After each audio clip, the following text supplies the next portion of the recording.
He could not choose his own name. He could not choose his own food, his own clothes, or the city he woke up in. He could not even choose whether his leg would be broken today or tomorrow. And yet, historians will tell you that Epictetus may have been one of the freest men who ever lived in the Roman Empire. How is that possible? How does a man with zero control over his own body end up teaching emperors how to control their minds? Stay with this one, because by the end, you will understand exactly what freedom actually means. And you may realize you've been chasing the wrong kind your whole life. Picture Rome in the 1st century.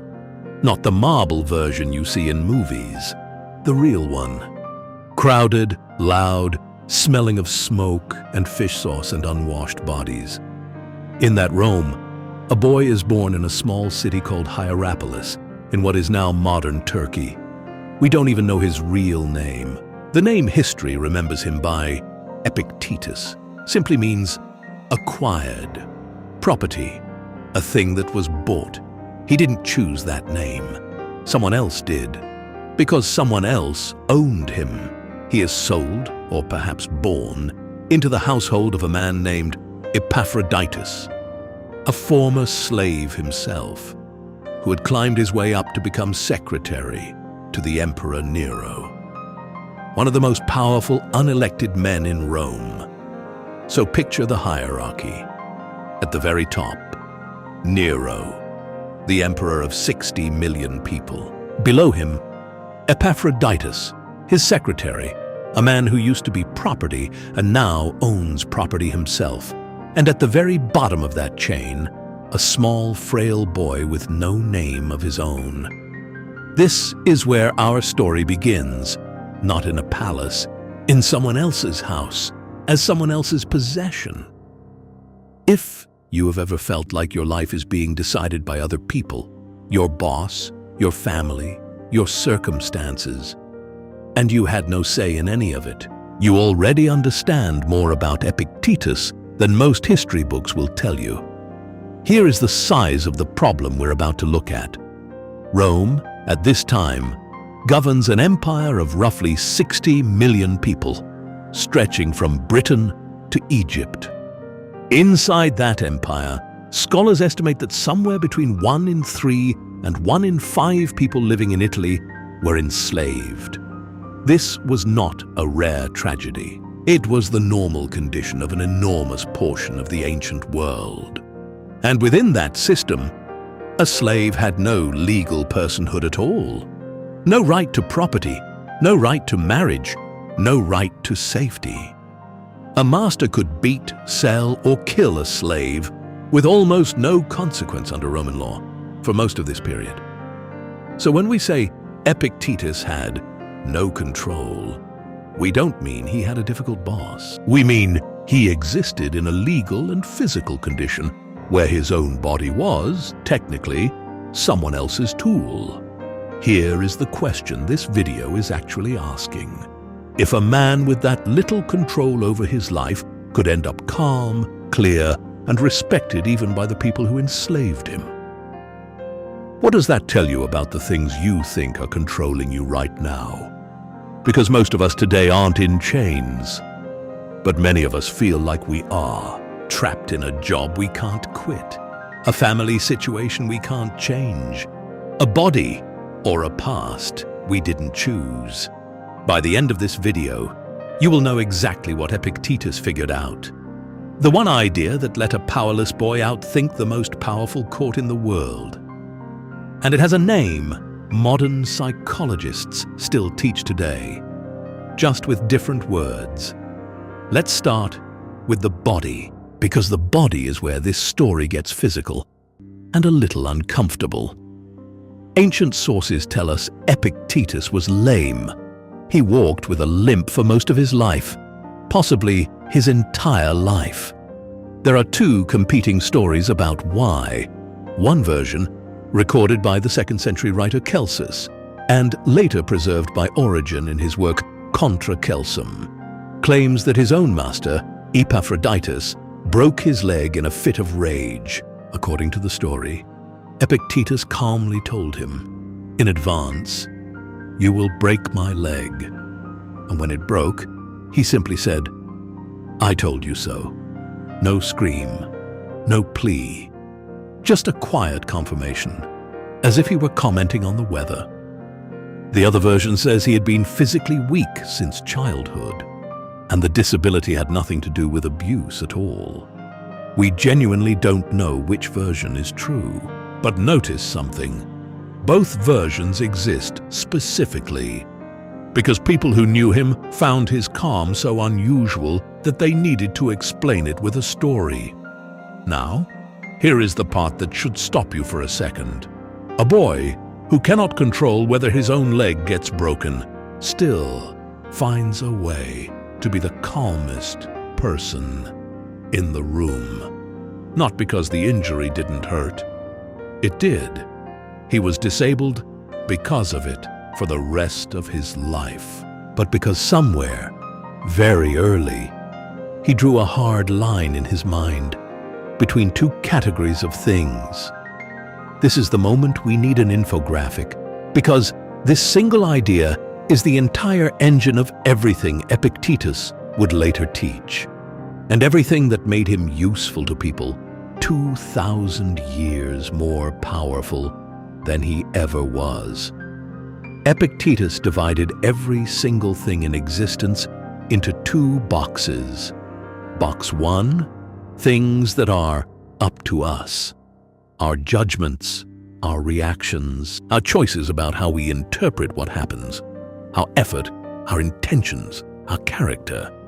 Box 2, everything else, our body, our reputation, our possessions, our health, what other people think of us, whether we get promoted, whether we get sick, whether we live or die. His teaching was brutally simple. Box 2 is not yours. Stop fighting for control over it as if it were. All your peace lives in Box 1. And Box 1, it turns out, cannot be taken from you by any master, any emperor, or any chain. Read that again, because most people get this backward. We spend our entire emotional energy trying to control Box 2, what others think of us, whether we get the promotion, whether the relationship works out, whether people approve. Epictetus says, all of that energy is wasted before you even spend it, because none of it was ever yours to control in the first place. A slave with a broken leg had access to a kind of peace that most free, healthy, wealthy people today never reach. Not because his situation was good.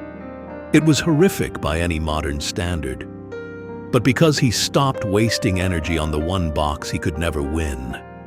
This is not a comfortable idea. So, let's make it real. While he was still enslaved, something happened that almost never happened to people in his position. His master allowed him to attend philosophy lectures, specifically the lectures of a Stoic teacher named Musonius Rufus, one of the most respected philosophy teachers in Rome at the time. Think about how strange this is. A man who legally owned another human being as property also paid, or at least permitted, for that human being to receive an elite education most free Roman citizens could never afford.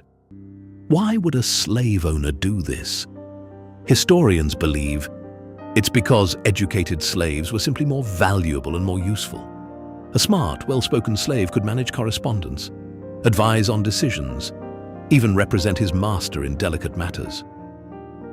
Epaphroditus wasn't being generous. He was investing in his property, the same way you might invest in a tool to make it sharper. But here is where the story turns. Epictetus took that education and did something his master almost certainly never intended. He didn't just become a more useful slave. He became a more dangerous one. Dangerous in the sense that his mind became something his master could no longer fully own. Every lecture he attended, Every idea about the difference between what is up to us and what is not was sinking into a part of him that no chain could reach. His master could control his location, his schedule, his body. He could not control what Epictetus believed, valued, or thought about while sweeping a floor or carrying a scroll. This is the hidden mechanism behind everything that made him remarkable. Not that he endured suffering. Plenty of people endure suffering. It's that he found the one square inch of his existence that was never for sale. And he built his entire identity inside that square inch, instead of in the parts of his life that belonged to someone else. If you've ever felt completely powerless in a job, a relationship, or a family situation, and yet found that nobody could control how you privately thought about yourself, what you privately valued, who you privately decided to be, you've already stood exactly where Epictetus stood. You just didn't know there was a 2,000-year-old name for it. Now let's talk about the stakes. Because this wasn't philosophy as a hobby. This was philosophy practiced inside one of the most dangerous courts in Roman history.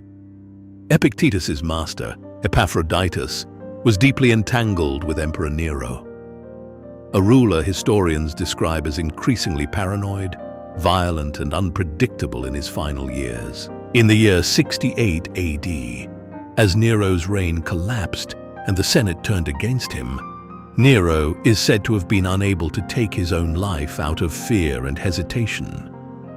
According to Roman historians, it was Epaphroditus, Epictetus's owner, who physically helped guide the blade. Think about what that means for the household Epictetus lived in. He was not a slave in some quiet rural villa, peeling vegetables far from danger. He was living inside the blast radius of imperial politics, in a household connected to the death of an emperor, and the danger didn't end there. Years later, a new emperor named Domitian, remembered by historians as one of the more brutal and suspicious rulers of his era,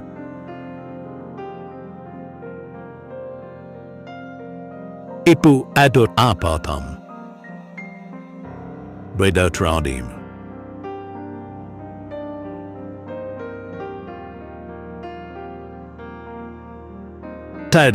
His crime officially was failing to prevent Nero's death years earlier. Unofficially, it was likely about loyalty, power, and Domitian wanting to remove anyone connected to the previous regime. So somewhere in this chain of execution and political purges, Epictetus's status changes. Most historians believe he gained his freedom around this period. Not through some dramatic act of his own, but simply because his owner was dead, and the chain of ownership broke. Let that sink in for a second. The single biggest change in Epictetus's legal life, from property to person, didn't happen because of anything he did. It happened because of an emperor's paranoia and a secretary's execution, events entirely outside his control. The man who spent his life teaching that you shouldn't tie your peace to outcomes you cannot control became free because of an outcome he could not control. The philosophy wasn't tested by a calm, easy life. It was tested by literal palace executions happening around him, and it held. Here's where it gets interesting. You'd think that the moment he became free, his troubles ended. They didn't. A few decades later, Emperor Domitian, yes, the same one, banned all philosophers from the city of Rome entirely, fearing their influence on public opinion. Epictetus, now a respected teacher with his own students, had to leave the capital and rebuild his entire life and school in a Greek city called Nicopolis. Slave under one regime, banished thinker under the next. If you are looking for the version of this story where Epictetus finally gets handed an easy, comfortable life as a reward for his wisdom, that version does not exist. He simply kept building peace inside the one box that was always his, no matter which outside threat came next. Now, for the method, not the abstract idea, the actual, practical discipline. What we know of Epictetus's teaching survives almost entirely because one of his students, a young man named Arian, sat in his lectures and wrote down what he said, almost word for word, like a court transcript. Epictetus himself never set out to write a philosophy book. The most famous summary of his ideas, called the Enchiridion, which simply means the handbook, was compiled by Arian after the fact. And the very first idea in that handbook is the one we already touched on. Some things are within our power, some things are not. But Epictetus didn't just state it once and move on. He turned it into a daily mental drill. Every single time something happened to him, an insult, an injury, an order from someone above him, he trained himself to ask one question, almost like a reflex. Is this in my control, or is this not in my control? If the answer was no, if it was about his body, his reputation, what someone else thought of him, or whether he got what he wanted, his discipline was to mentally set it down immediately, not to pretend it didn't matter, but to stop assigning his peace to it.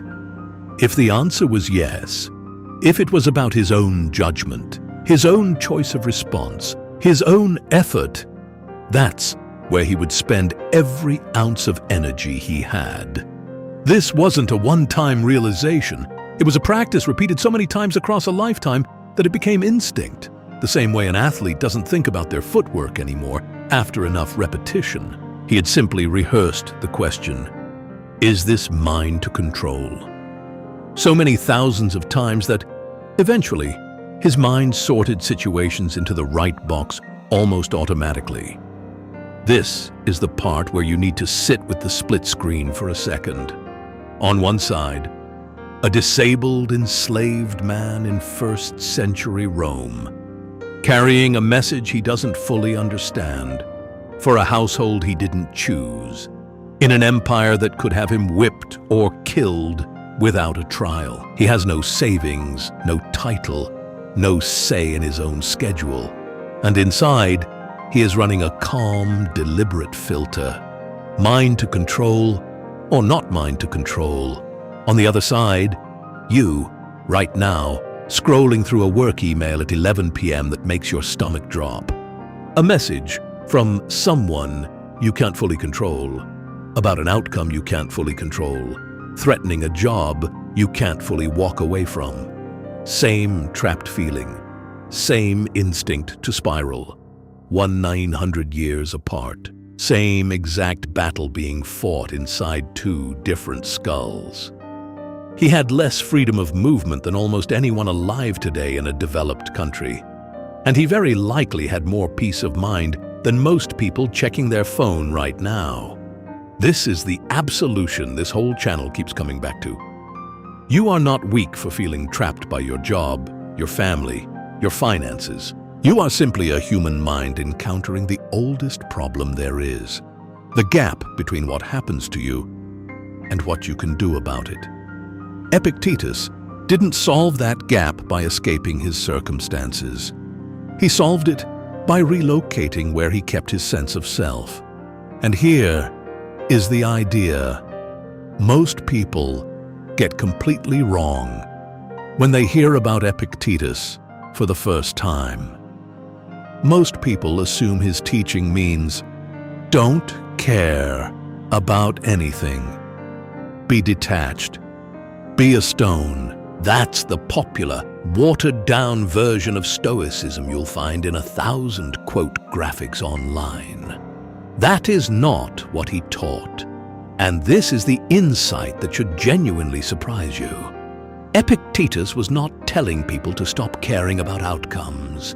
He was telling them to stop confusing their effort with the outcome itself. You are allowed to want the promotion. You are allowed to want the relationship to work.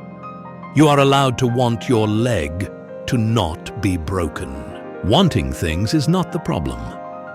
The problem is tying your sense of self-worth, your peace, your entire identity to whether you get the thing, when getting the thing was never fully up to you in the first place.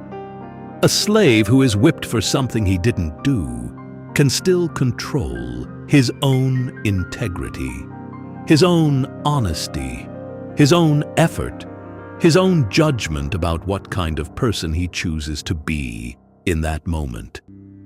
The whipping is in box 2. Who he decides to be while it happens is in box 1. He doesn't have to like the whipping. He's allowed to hate it. He simply refuses to let it decide who he is. This is the part that should reframe everything you just watched. Purpose, for Epictetus, was never something waiting for him on the other side of freedom. It wasn't a reward he received once he stopped being a slave. He built it while he was still property, while he had a broken leg, while he had no name of his own, while his entire legal existence belonged to someone else. That single fact destroys the excuse most of us quietly tell ourselves.